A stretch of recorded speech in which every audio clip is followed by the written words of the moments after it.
are in our older toddler video for our home-based program. My name is Miss Cindy Renteria. Thank you for having me. Thank you for watching and joining us for this activity for this week. This week, we're gonna be having a double activity. So I will be going over 2 activities that we'll be doing this week. Once again, thank you so much. We're gonna go ahead and start with our greeting song, and then we move on with our book. And after that, we go over our activities. Thank you once again for joining me and for having me here and having us in your home. Miss Cindy's here today. Miss Cindy's here today. Clap, clap, clap. Miss Cindy's here today. And remember, moms and dads, we go ahead and add our name, add our sibling's name or our little one. Right now, a lot of our older toddlers are already singing this song, very nice and proud, and they're adding their own name. They're adding moms and dads' names to the songs, which is pretty good, and it makes me happy because remember, mommies, our older toddlers will be going in, transitioning to our centers in August. So they will be in a Head Start setting starting in August. So we do want to prepare them for when they go to school. Also, what I have here is a book. What we start off with is the front cover of the book, the spine of the book, and the back of the book. Remember, when we read a book, we want to name the body parts of a book. And this is going to be our book for this week. You guys, I'm gonna get a little bit closer so you guys can see the book. I can do it myself.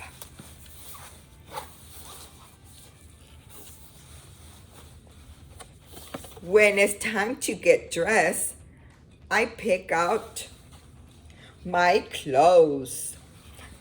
She's picking out her clothes. She's looking, what can I wear today? If I am feeling stuffy, I blow my own nose. Oh, she's feeling stuffy, so what does she do? She blows her nose. If I get hungry, I take a big bite.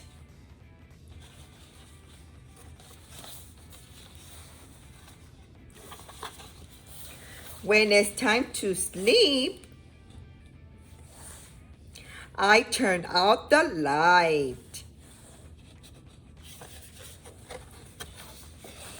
I can ride, I can hide. I can reach a high shelf. Hey, look at me. I can do it by myself. Who can do all this by themselves? If you're hungry, you get a snack. If you're gonna get dressed, you get your clothes. Remember, we are all big boys and girls, so we can do many things by ourselves. The activity for this week, Mom, one of them is going to be 2 halves make a whole. In this activity, you have it in your packet. 2 halves make a whole, matching and solving problems.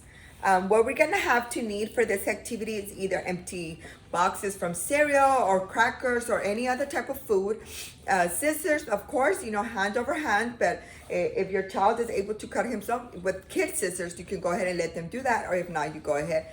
Paper plate if you have, optional, but if you have that cereal box, if you have that cereal box wrap, you don't need the paper plate. And then also crayons, if you want to draw, is optional. And this is an example that what we're talking about. On the paper plate, so what we can do is actually cut our paper plate in half, because this is what the activity is called. We have 2 halves make a whole. So what happened when we cut our plate? We have 2 halves, right? So what happens when we put them together? We have 1 whole plate. So this is what we want to be working on with our little one. And then also we have here another plate here. So what we did, we cut this one in 4s. So we have half. So instead of just having 2 halves, we have 4. So you have 4, you cut them in 4, and you try to help your little one, to put them together. So half, make a whole plate. Also, if you don't have any plates or anything, and if you want to use a piece of paper, you can always cut the piece of paper yourself. And then you can just cut it in different shapes and different sizes, and try to have your little one to put it back together. Give them a little, you see here how we cut it and put it together? So this is what we want to be doing with our little ones in this activity. So this is how we're gonna do it. You're gonna cut either the box in half or in 4s. And you're going to be making a simple puzzle. You're going to be showing your child the two halves and asking open-ending questions like, how can these go together? How can we put them back together? After your child has figured out how to put those together, the halves together, offer other halves to see. If he was able to do the two halves, try to do the four and see try to get the puzzle, try to get it more challenging. Mix several pairs together and encourage your child to sort them out in pairs, then fit them together. You can mix the two plates together and ask him to make it a whole, but giving them a more challenging. If your child has trouble fitting puzzle pieces together, encourage him or her to turn them slightly and try again. You know, remember, moms and dad, we play this game as long as your child is interested. Keep the puzzle so he can play with them again later. Remember, we're gonna, like here, we have these planes. You can start off with doing this one, half and half. And then if you see the half and half he's able to do it, start off with the other activity. If not, you can mix them all together, make it a little more challenging, and see if he can put the plates back together. What is in it for us in this activity is going to be motor skills. Your child is using small muscle skills in his hands and fingers, the same skills he would use when it's time to start writing, to put a puzzle piece together. Cognitive, your child is experimenting to figure out which pieces to go together and remembering the right combinations. When your child thinks about what the picture should look like while putting the pieces together, he is developing his memory. Remember, these are little ones that are going to be going to Head Start, so we want to get them prepared. For our book sharing, we have your child remembers the story and pictures of the favorite book and using them. Maybe he can even read the book to you. Encourage him to do this. Reading books to you gives your child that confidence. He is showing you that he understands how stories are put together. Give them an opportunity to read the book. You'll be surprised how they remember every line in the book. What we have for parenting behavior, moms and dad, is going to be supporting learning. Asking open-ended questions supports your child's independence as he figures out which part goes together. Remember, which one should go here? What do you think goes here? You know, just giving them that encouraging for them. And another way for you to continue learning with this activity will be puzzles of all kinds of help your child with early math skills, like the concept of fractions or pieces of a whole. Talk about familiar things that make a whole, like slices of apples. Have your child color a picture of a pizza on a paper plate, then cut the slices and let him put the pizza back together. That one's a really good one because everybody loves pizza. Your child's body is also whole too. As your child's getting dressed, play a game of finding body parts. Where do your toes go? Where they're in your socks. You know, just continue on with this activity. You can stretch it out for so much. The other activity that we have for this week is going to be tie-dye fun. Pinching, experimenting, and learning colors. This is what we're gonna have for this activity. I know we may not have like medicine droppers or any type of droppers, but Ms. Chaplin was, smart enough to think about using straws. What happens when we pinch the top of the straw? We're able to hold liquid inside. So a straw will work good for this activity as well. You will need an old shirt or old socks or even like a little tray. And if you have food coloring, and if you don't have food coloring, you can always make your own, but if you do, it will be awesome. And then an area like a table or in the floor or outside or in your patio so you won't get all messy. But this is what we're gonna do with this activity. This is how we do it. Cover the table. You can put up tablecloth in the table, and put your child in one of those shirts that you don't mind to get dirty in it. And then this is what you guys gonna be doing. You're gonna be helping practice your child to pick up of course, to put it in a cup. I have it here. So we have a little bit of water. You don't want to fill it all the way up. A little bit. You put the straw in, and what is the straw doing? It's holding in. So we release it, the liquid comes out. So this is a way that you guys can do it. And it's eye and hand coordination. And this will be so fun for your little one to do also as well, of course, with our help. So that's a great way to do that one. So what we're going to be doing is, if you have that food coloring and everything, you can place the shirt that you want. And with that dropper, you can start adding the food coloring, and you can name your colors. So you can lay them out. You have red, you have orange, you have green, you have yellow. You can say to your little one, okay, now we're going to do the red one. Now we're going to do the yellow, and have them repeat after you. And then as you talk about the things you're observing and what is going on when you're doing this activity. And then another color into the section. Encourage your child to squeeze the color water onto the paper. If you want to use paper, it's more than happy. You don't have to use a clothing piece. But what happens when you mix the colors? This is further on in the activity. You can say, what happens if we put red and yellow together? What do you think is going to happen? Remember, we want to continue on this open-ending questions. And what's in it for us during this activity is motor. Pinching the straw helps your child build small muscles they will be using when they're writing. Remember, we're getting ready to go to Head Start. Cognitive.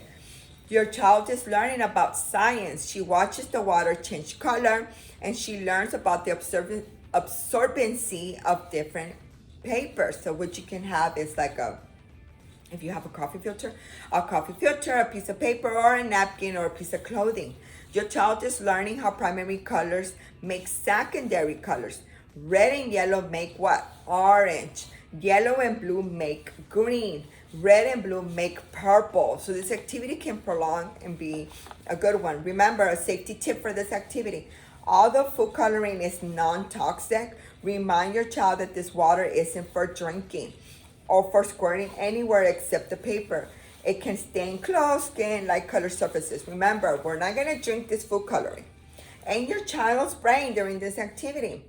Your child's brain is taking individual experiences, squeeze the dropper and squirt the water out, and joining them together into a concept, making art with color water. And then the book sharing, we have point out colors when you're reading a book. If you choose a book about mixing colors, talk about your child experimenting with the colors and tie-dye. Remember, even if you're not reading a book, and when you're around the house, you can start naming your colors. You can say, oh, this is black. Black, can you show me something black? This is green. Well, gray, can you show me something gray? Oh, what color is the plate? The plate is orange with white. That's what we want to start doing. Language is very important. We want to start naming colors throughout our house. Or even when they're getting dressed, what color is your shirt today? What color are your socks? Start naming those colors. And what is in it for the parent behavior is going to be supporting learning.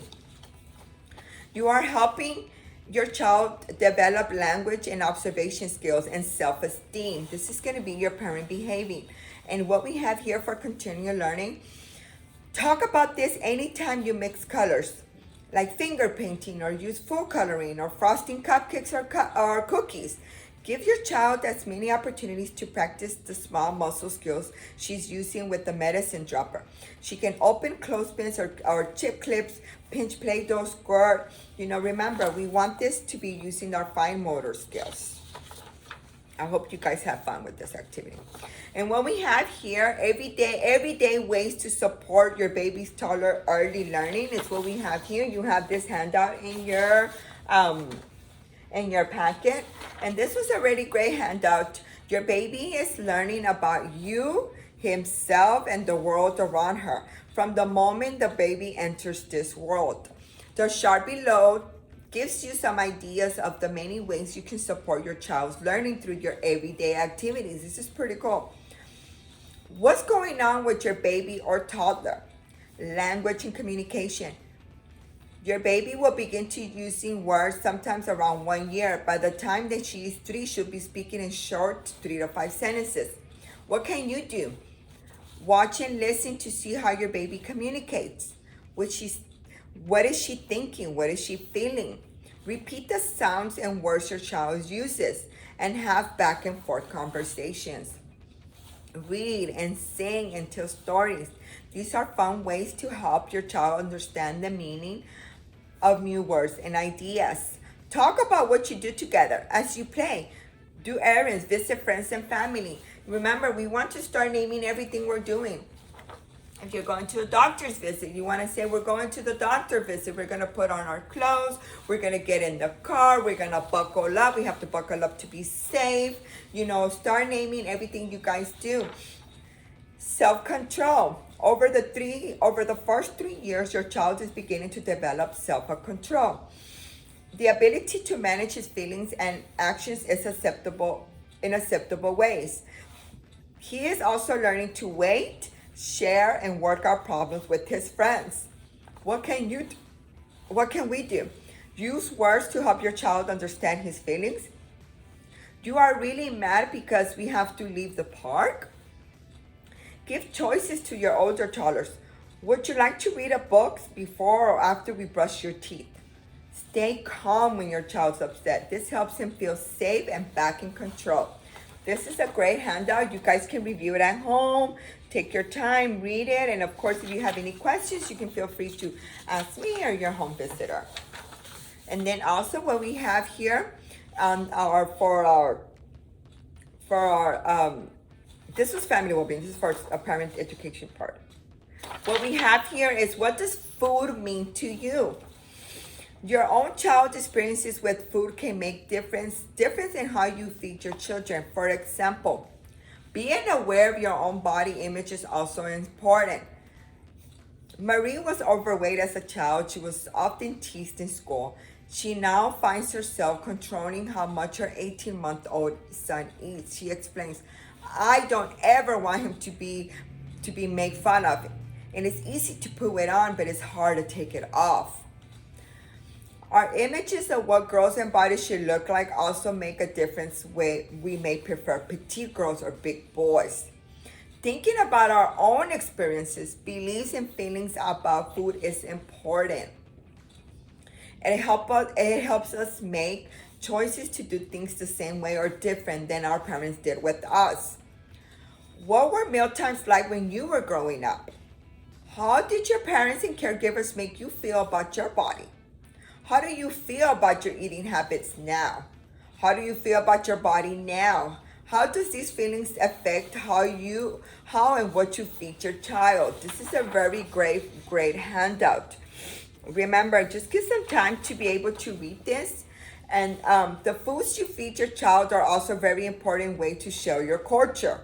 Of course, we want to share our culture with our little ones. And what we feed, family traditions, everything. Think about your own culture affects how you approach feeding your child. What roles did your family have about eating in mealtimes? What are two to three things you want your child to learn about eating? What foods have special meaning in your family and culture? How can you change recipes to make them nutritious and in a very necessary ways? This is something that we should take time to read and to learn. And I can give an example as when, normally when we were growing up, normally what you want to do is if they serve your plate of food, you eat the whole plate of food. And sometimes we tend to do that with our little ones. But we have to remember, our little ones are tiny, so their stomachs are tiny. So what we need to do is start giving smaller portions. Just because we were fed 2 eggs in the morning. 2 eggs in the morning could be very heavy for a toddler. So what you can do is just 1 egg or half an egg and put some beans, or half an egg and add some fruit or add a piece of cracker. We want to be mindful of how much food our little one can take. And this one is very good because it makes us as parents think a little bit more, not just focusing on what is it that we have to do for our little ones, but it makes us think how was it for us growing up? How was food challenging for us? So this will help us to be able to nurture and feed our children and have more of education when it comes to feeding our little ones. I hope you guys enjoyed this one. Thank you so much for joining me, for being part of this video, for welcoming us to your home. And once again, if you have any questions, feel free to ask me, Ms. Renteria, or any of the home visitors. We look forward to hearing your feedback on these activities. We look forward for you to send us those pictures, these videos of you guys doing the activity with your little one. Of course, also want to remind you, if you have any well childs coming up, any dental, any shot records, please go ahead and start doing your appointments. Now it's kind of difficult and it's more harder for you to get an appointment fast enough like normally before, since the appointment brackets are being limited. since they don't want to have too many people in the same building, which is awesome and it's great. It's our safety and their safety. We have to take care of each other. And if you already have anything, have physical to dental, please turn them into your home visitor. It's more than important. And thank you so much once again for being here and letting me be in your home. Thank you so much and have a great one. See you next week.